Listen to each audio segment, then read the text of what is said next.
welcome to the WWE Extreme Rules 2017 review. My name is Tone, and in this episode, we will be talking about the Extreme Rules 2017 show, what I thought about each match and each moment that the pay-per-view had to offer. In the background, there should be some WWE 2K17 gameplay. The gameplay isn't meant to be a shot-for-shot, move-for-move reenactment of everything that happened on the pay-per-view, because that's not how WWE 2K17 is made. It's just supposed to be something to give you all to watch while I review this pay-per-view. Okay?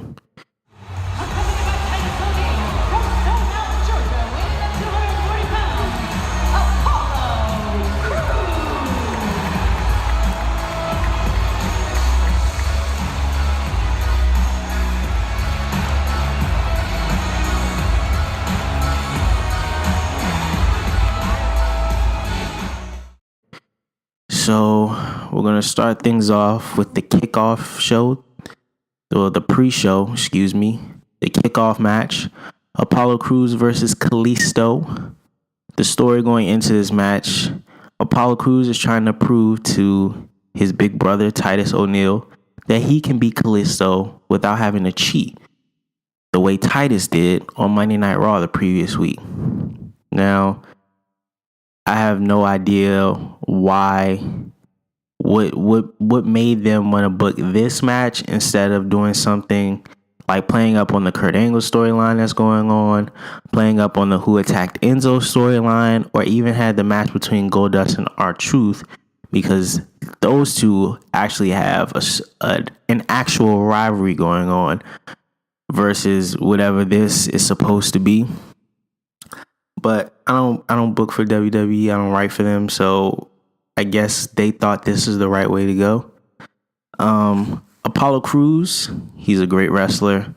He has no charisma, none whatsoever, zero charisma. But Titus O'Neil has all the charisma. Well, not all the charisma, but he's more charismatic than Apollo Crews.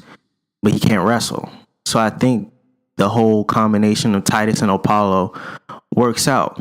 Apollo can do all the wrestling while Titus does all the talking and all the acting and all the performing. That way it balances out, and neither man's weaknesses shine, their strengths do. Kalisto, he's supposed to be the 47th rendition of Rey Mysterio. They've been trying to recreate that spark with a Mexican superstar ever since Mysterio left WWE, and Kalisto is supposed to be their latest try. It's not going too well. It seems like every time they want to do something with Kalisto, they stop it. They did the same thing with the United States Championship when he won that. He lost it the next day, then he won it back, then he lost it to Rusev, then he lost to Rusev again, and then he hasn't done anything since, that. He beat Braun Strowman a couple weeks ago, but that was by a fluke. And he just, I don't know, he's talented, he can wrestle. Yeah, he botches every now and then, but other than that, he's a pretty decent wrestler. So why they don't want to give him anything to do is beyond me. But anyways, on to the match. I was there live tonight. I thought the match was okay, but being there live and being a part of the crowd, it made it seem like the match was way better than what it actually was when it wasn't. This match was decent. There was some good back and forth and a little bit of drama in the near falls and everything like that. But the live crowd started a "This is awesome" chant during the match, which just goes to show that WWE crowds will chant "This is awesome" at anything, because the match wasn't even close to being awesome. But like I said, there was some good back and forth, some near falls. Apollo Crews can wrestle, man. He's good. He's smooth. He doesn't botch. He's big. He's strong. He's agile. So I don't know. Maybe this whole thing with Titus O'Neil will work out. Now he doesn't have to carry the talking part of being a wrestler. He can have that type of manager. Maybe Titus O'Neil, who can't wrestle to save his life, can step out of that role and just be Apollo Crews' manager. Kalisto, like I said, he's a good wrestler too. And the two styles mesh well with each other, the big man and the little man, the high flying and the power moves and all that stuff. When you have that type of combination, most of the time it meshes very well, especially with two athletes like Apollo Crews and Kalisto. The finish of the match showed Titus O'Neil getting up on the apron, distracting Apollo Crews. I don't know what he was saying to him on the apron, but he got his attention. Kalisto snuck up from behind, did the Salida del Sol where he runs up the ropes. He ran up the ropes, kicked Titus off the apron as he was doing it, then completed the move, flipped backwards, and then pinned Apollo Crews 1, 2, 3. Apollo, no! No! No! Oh!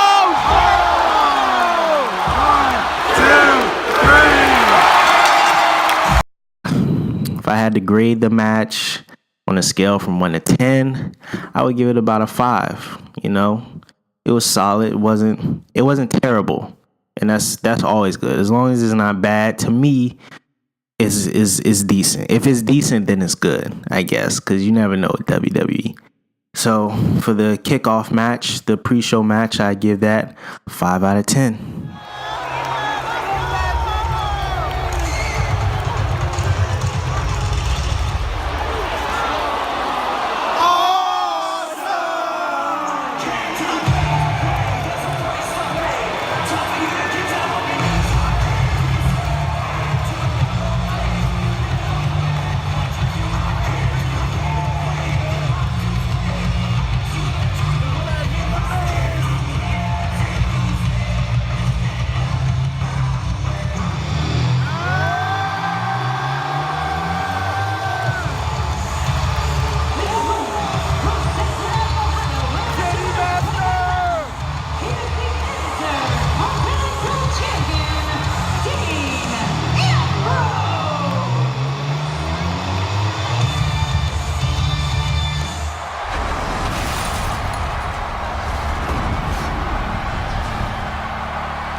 We are seconds away from the start of this title match.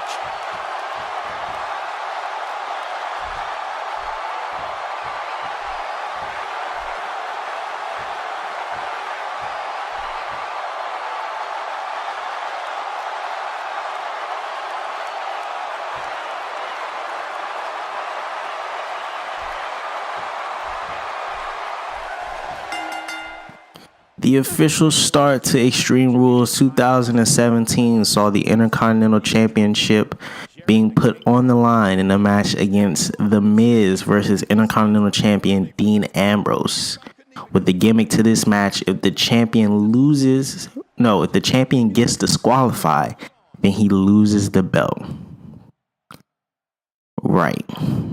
At Extreme Rules, the one night where rules aren't supposed to matter in WWE, the rules are heavily enforced in favor of the challenger. Right.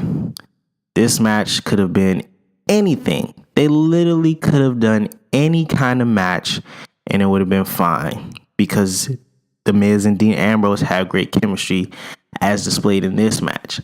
I just thought the gimmick to the match was kind of counterproductive, maybe even stupid. Why have that kind of rule at Extreme Rules? There isn't supposed to be any rules. Dean Ambrose shouldn't be able to lose his championship via disqualification.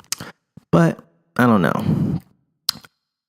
The story to the match, The Miz was, when the bell first rang, The Miz was trying to do anything he could to get Dean Ambrose to intentionally disqualify himself, slapping him across the face and things like that, trying to get Ambrose to lose his temper and get that 5 count so Miz doesn't really have to do any work. And I thought the whole match played up. While it had the really gimmicky stipulation, I think they played up to the stipulation very well.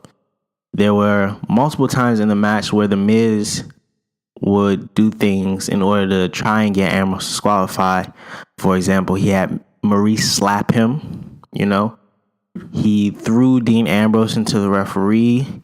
At one point, he ripped off the turnbuckle pad, and then Ambrose went to go slam his face into the exposed turnbuckle. But at the last second, he stopped himself at the risk of, not trying to get disqualified and things like that. But other than the story being told in the match, the actual action in the match was very good. The Miz and Dean Ambrose, they have good chemistry. They've wrestled, this would be the third time, and each time it's good. The match where Dean won the Intercontinental Championship was a good match. The match they had on Raw where Dean got intentionally disqualified, that was a pretty good match leading up to the finish. And this was a good match too. The Miz is weird because he's a 7-time Intercontinental Champion. At this point in his career, he shouldn't be worried about the Intercontinental Championship. He should be worried about the World Championship, the Universal Championship, the WWE Championship. Why he only focuses on the Intercontinental Championship, it doesn't really make a lot of sense to me. It's like he's fine being in second place. Well, not in second place, but he's fine not being in the main event, which every wrestler should want to be in the main event spot. They should want to be fighting over the WWE Championship. I understand that the Intercontinental Championship is prestigious, but at some point you want to be that top guy. So why he only focuses on the Intercontinental Championship is beyond me. This is like the 4th year in a row where he's only had the only type of championship matches he had, while the Intercontinental Championship and maybe the Tag Team Championship sprinkled in between somewhere when he was with Sandow. But I don't know. 7-time Intercontinental Champion, there's nothing wrong with that, but I think at some point the Miz, he has to, at least say that he's interested in the WWE Championship.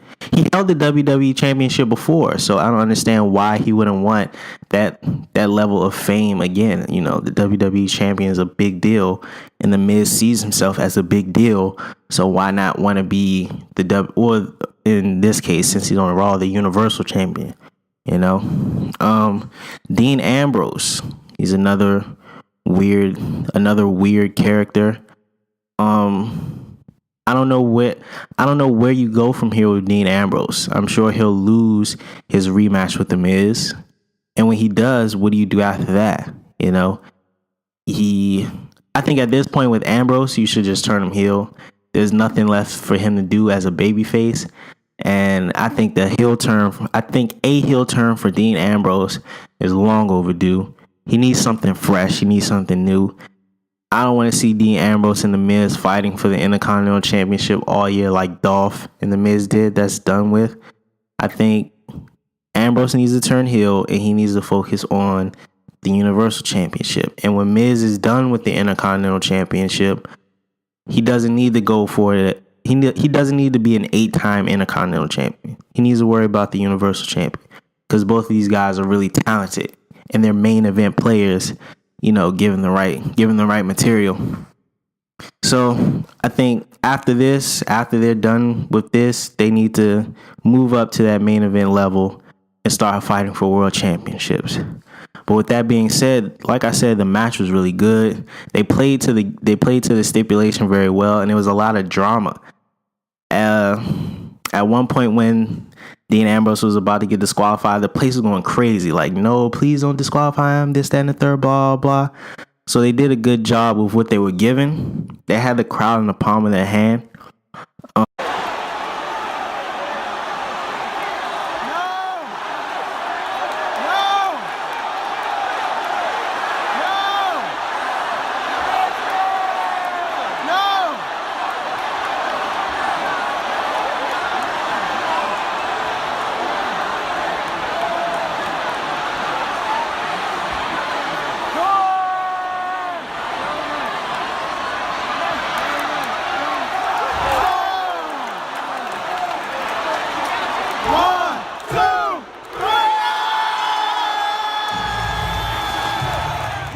to rate this out of 10, I would give it a 7 out of 10. It was a pretty good match.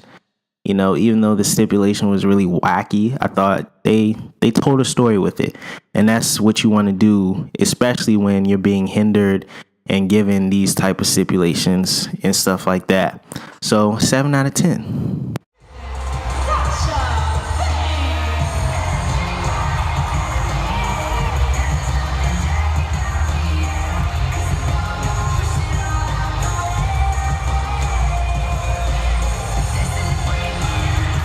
Next match of the night saw Rich Swann and Sasha Banks take on Noam Dar and Alicia Fox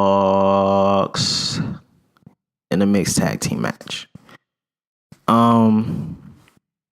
I got up to go to the bathroom before the match even started.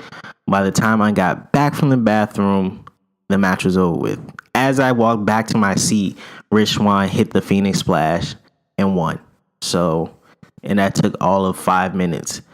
I don't understand. I don't get this. This match could have been on the pre-show, and Goldust and R-Truth could have got this spot, or even Apollo Crews and Kalisto could have got this spot, because that was a much better match than this.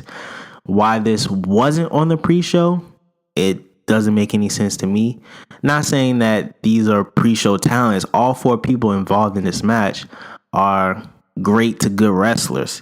So for them to only have a 5-minute match, it just didn't make any sense to me. Or this match could have been switched with the Cruiserweight match, because as I'll talk on later in the review, the Cruiserweight match was in the death spot. So they could have switched the mixed tag match with the Cruiserweight match, and I think the show would have flowed a little better like that. I don't really know what to grade this match. I didn't see it, so I can't say it was a 0 out of 10. So I just won't give this one a grade. You all let me know what you thought of the match. I didn't see it, and I have no interest in seeing anything that's only going to last about 4 minutes. So you all let me know what you thought about the mixed tag team match. Okay.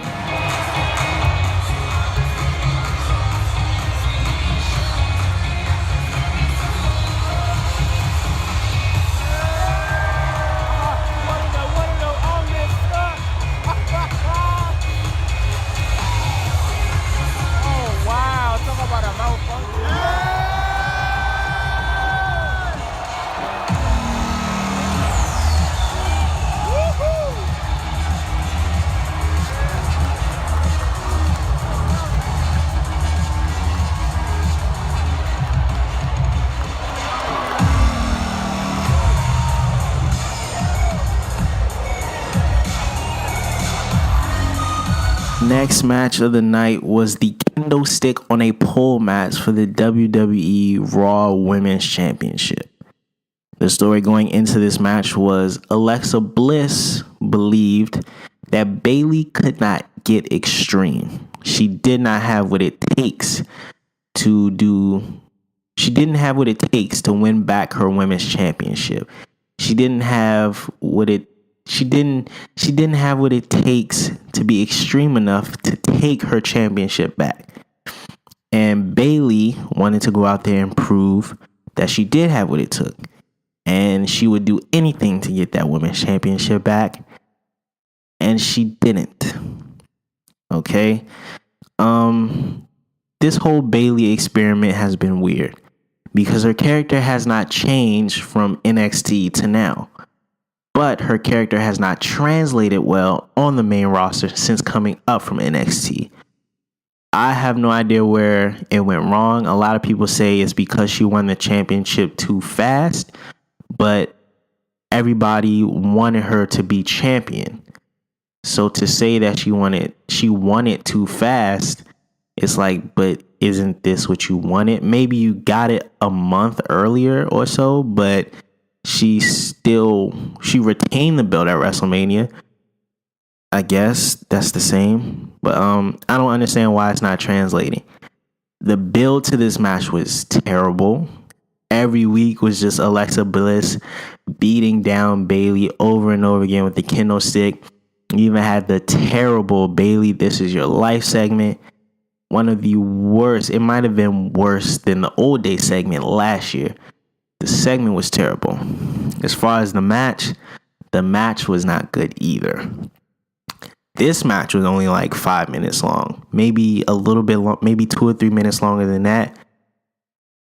As soon as the bell rung, both women immediately went to get the kendo stick off the pole, which begs the question, why have a kendo stick on a pole match if you're only going to use that gimmick for the first 2 minutes of the match? They got the kendo stick off the pole in the first 2 minutes. Why not, if you're Bayley or if you're Alexa Bliss, just come to the ring with a kendo stick?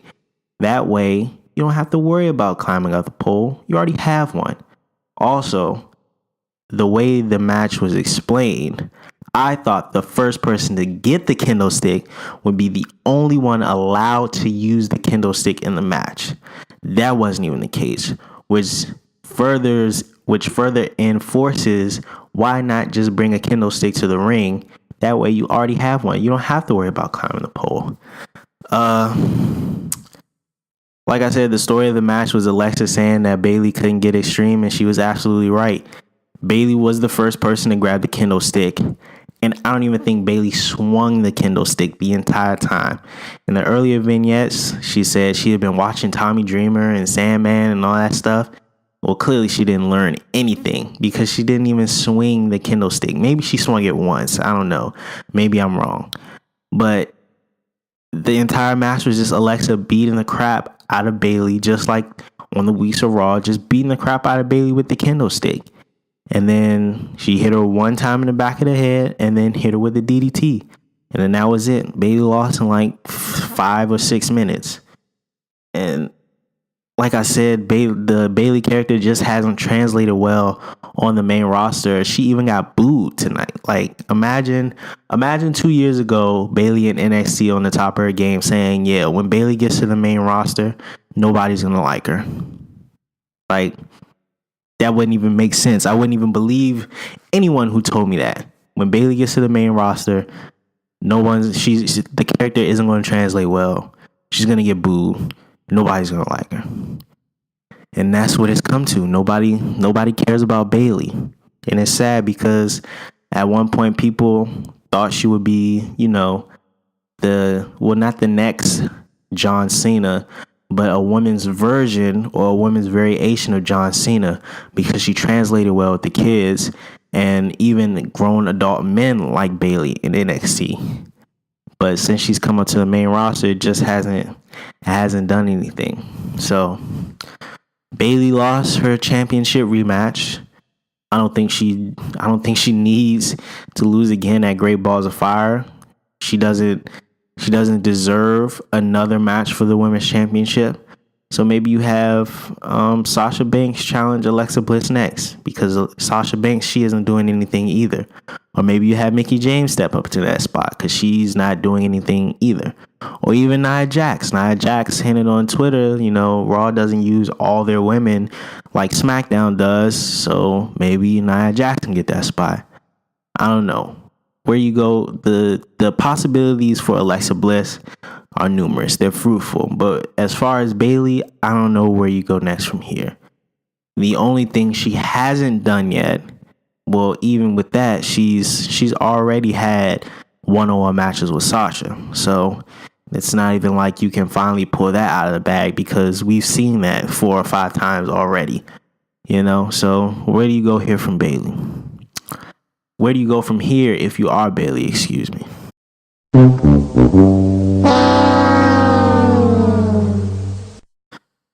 A grade for the match. For this match, it was bad. I would give it a 4 out of 10. They had the gimmick and they didn't work well. It didn't work well. So I give it a 4 out of 10.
next match on the card was the steel cage match for the WWE Raw Tag Team Championships.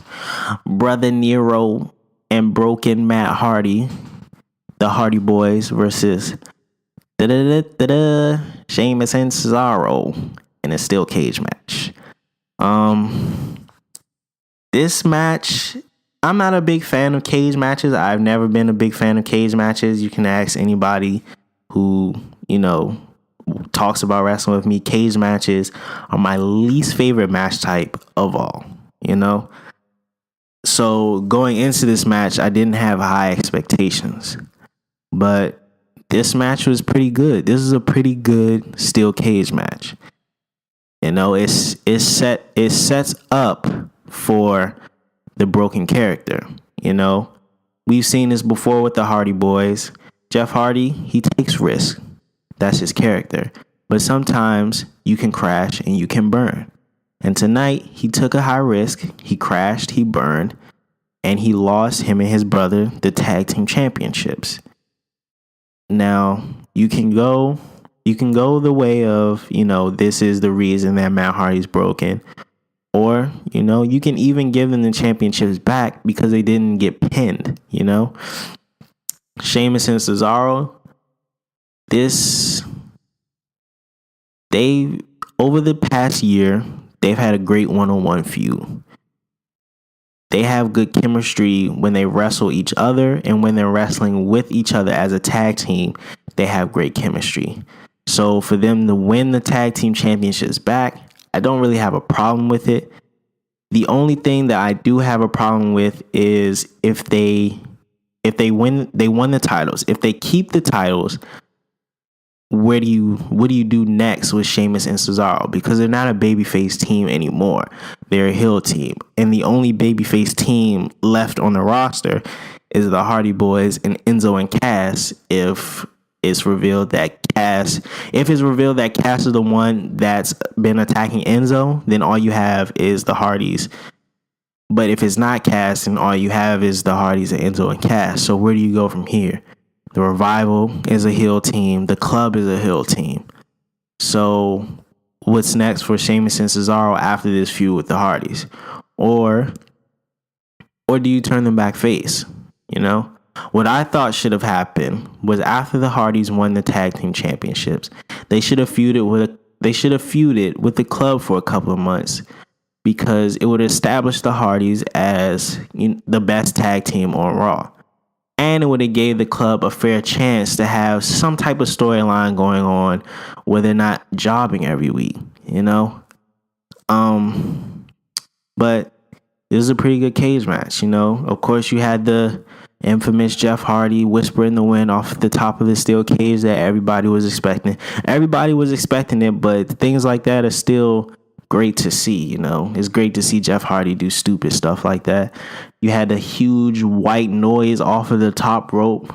The assisted white noise with Sheamus and Cesaro off the top rope. That was brutal.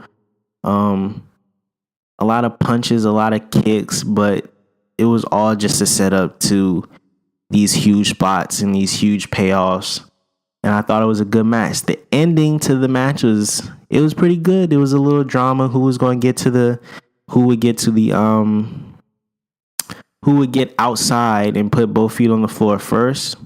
The way the rules were explained were pretty wacky, and the way the rules actually played out were pretty ridiculous. Like JoJo explained, the only way to win was to have both members of a team touch the floor at the same time. But Jeff Hardy had already touched the floor. So was Jeff Hardy still a part of the match after he touched the floor, or was he already out the match? And if he was already out the match, why did he have to get dragged back out of the cage in order for the Hardy Boys to win? And if he was still a part of the match, why jump back into the cage, let Matt, try and get a fair chance to, try and escape so you can win. But I don't know. The whole steel cage tag team, I thought this match should have been a tables match since they weren't going to do the ladder match. I think you could have had either or, I think a table match would have worked better. But there was nothing wrong with this match, really, I guess. It was a pretty good match, like I said, pretty good.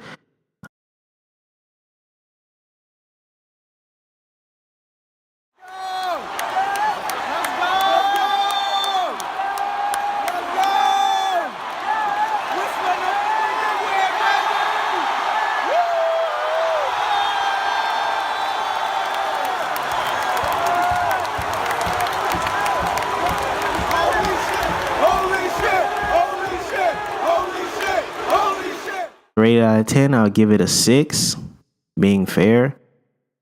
Yeah, 6 out of 10. 6 out of 10.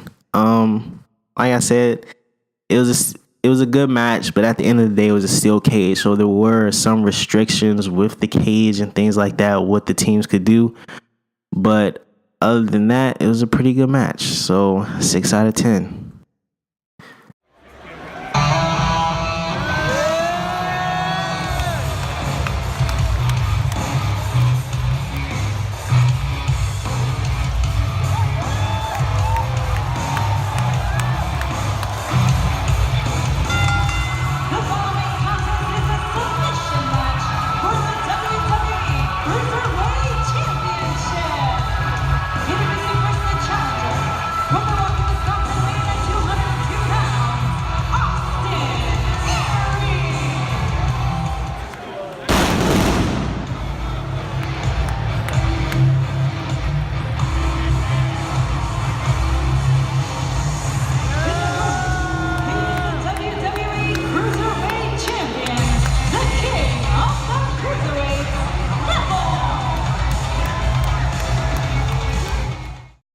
The next match on the card was the submission match for the Cruiserweight Championship. This match was so boring. It did not make any sense.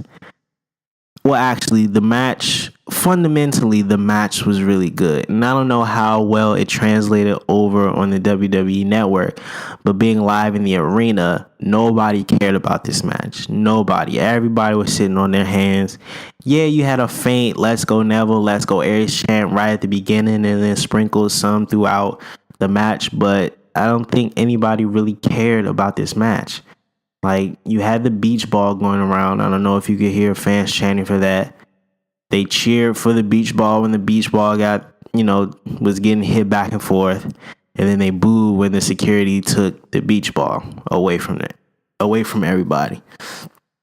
But it just seemed like this match, it had nothing. Like, nobody cared. And that's with every cruiserweight match. It wasn't just with this match. Nobody cares about the cruiserweights. Nobody on the main roster, at least. I mean, main casual WWE fans don't care about the cruiserweights.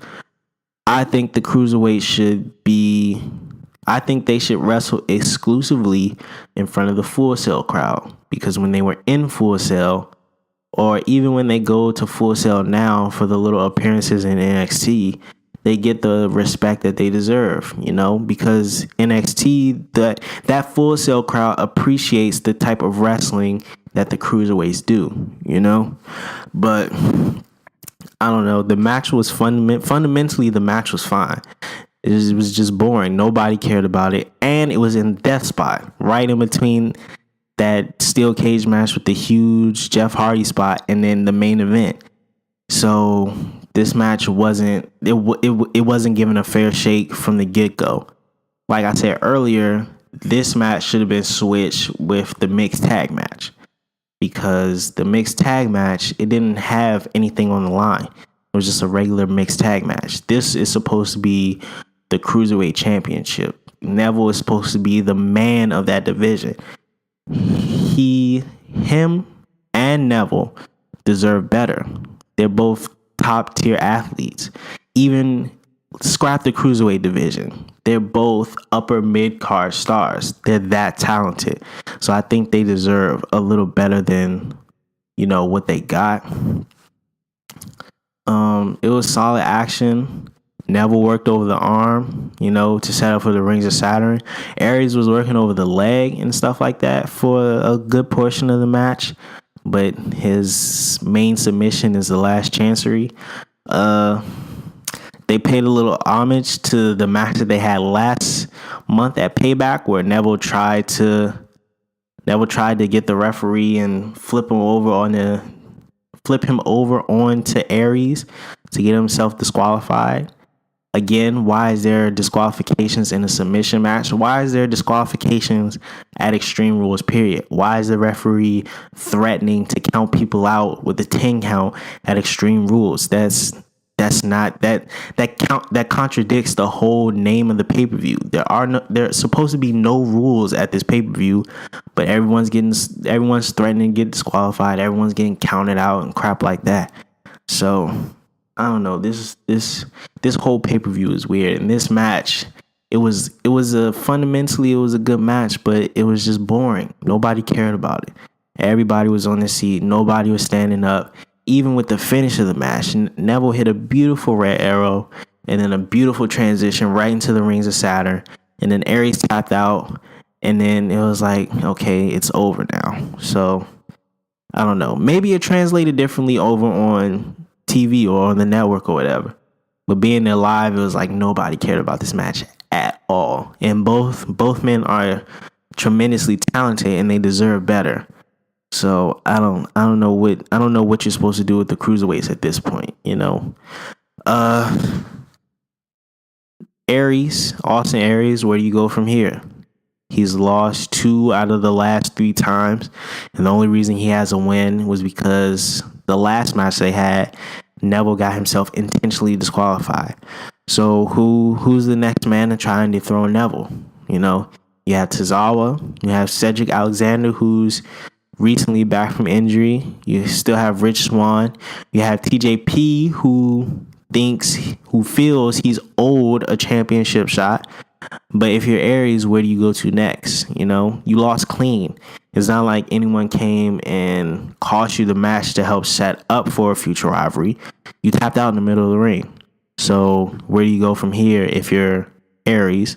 And who's the next challenger for Neville?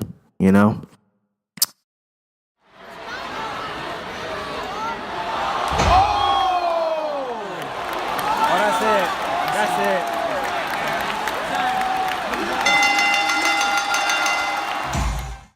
If I had to give this match a rating, I would give it a 5 out of 10. Like I said, it was really boring, but it was a fundamentally good match.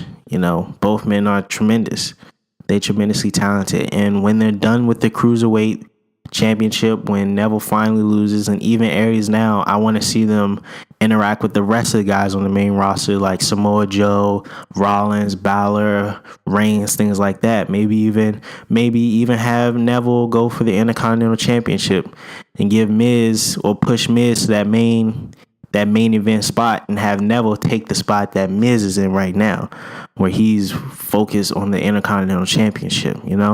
Something. I don't know. But yeah, submission match, 5 out of 10.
final and main event match of the evening was the Extreme Rules Fatal 5-Way match to determine the number one contender for Brock Lesnar's Universal Champion at the next pay-per-view, the next Raw exclusive pay-per-view, Great Balls of Fire. Now, this match came about because Braun Strowman got injured. If Braun Strowman never got injured, I believe him and Roman Reigns would have had another one-on-one match where Strowman would have won, and he would have went on to face Brock Lesnar at Great Balls of Fire. But with Strowman injured, you have to try and find a way to help fill that hole. And this was the way to fill that hole. And this was a great way to fill the hole that Strowman left. This Fatal 5-Way match was amazing. It was incredible. Each man in this match looked like a star. Each man had his opportunity. Each man had their opportunity to shine. Finn Balor, the underdog who's not going to let these big men push him around. He can hang with these heavyweight guys. He showed why he's not a part of 205 Live and why he's mixing it up with these heavyweight guys, you know.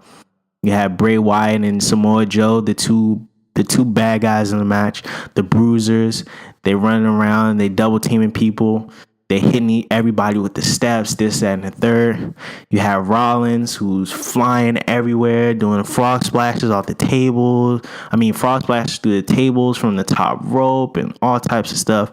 And then, of course, you have Roman Reigns, who, no matter what match he's in, he's going to come over as a huge star, regardless of who he's wrestling or anything like that.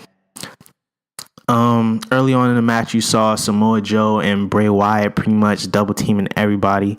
They had the little spot where they took the steel steps and ran around the ring and just beat the crap out of everybody where they hit it with the steel steps, this, that, and the third. You had Balor standing up to Samoa Joe and Bray Wyatt and giving them the business for a little while. Rollins doing the same thing. At one point, Roman Reigns, he speared Samoa Joe and Finn Balor while Joe had Balor in the Coquina clutch. He speared them through the barricade, and then Rollins followed up by frog splashing Bray Wyatt from the top rope through the announce table. You know, each man had their time to shine in this match. And I feel like each man could have won, and each man could have won, and I would have had no problem with it. You know, because out of the five of them are going to have a good match with Brock Lesnar at Great Balls of Fire. I thought Finn Balor would have been the most obvious choice because they're riding that wave of the WWE 24 documentary that just dropped. It made him look like a very resilient underdog champion or a very resilient underdog wrestler. And I thought they were going to try and incorporate that into a storyline with Brock Lesnar. That on top of the fact that he never lost the Universal Championship, I thought they would at least try and give him that shot just to get it out of the way so he can move on. Of course, he's not going to beat Lesnar, you know, but I thought they would give him that just to get it out of the way, just to say that they gave him a rematch. But Samoa Joe ended up winning, and Samoa Joe versus Brock Lesnar is a dream match. They're two big, bad men that will go to Great Balls of Fire and beat the crap out of each other. And I cannot wait to see Samoa Joe wrestle Brock Lesnar for a world title. That's a dream match. I never thought I'd ever see that match ever in WWE, let alone for a world title. So Joe winning, while I thought it was the least logical out of all five, I still have no problem with it because it's still a dream match in the making, you know? The only thing with Joe is he was in the middle of a feud with Seth Rollins. So what is Rollins supposed to do for the next month while Joe is feuding with Lesnar? And then if Joe loses, you know, what would be the reason for him to go back and finish his program with Rollins?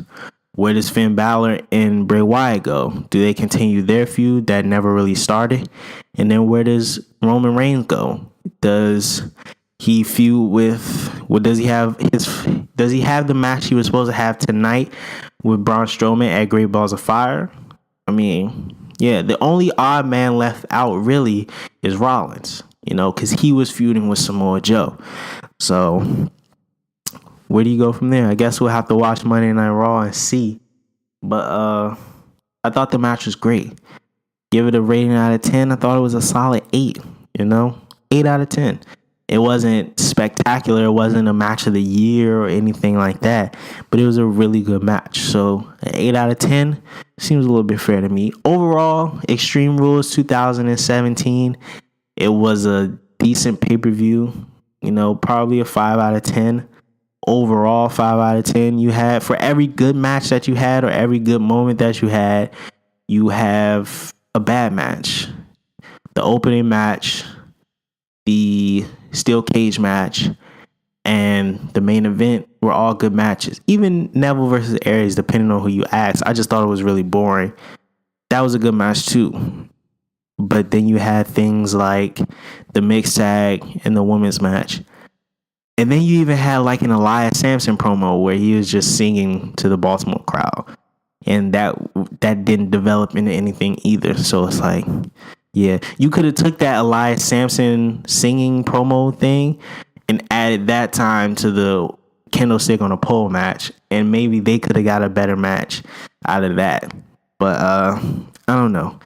The pay-per-view wasn't as good as Payback. Payback last month was good, but this show just felt, it didn't really scream Extreme Rules, especially with all the gimmicks and if you can lose your championship off a DQ and people getting counted out and the ref threatening to DQ other people. It was just, it wasn't Extreme Rules to me.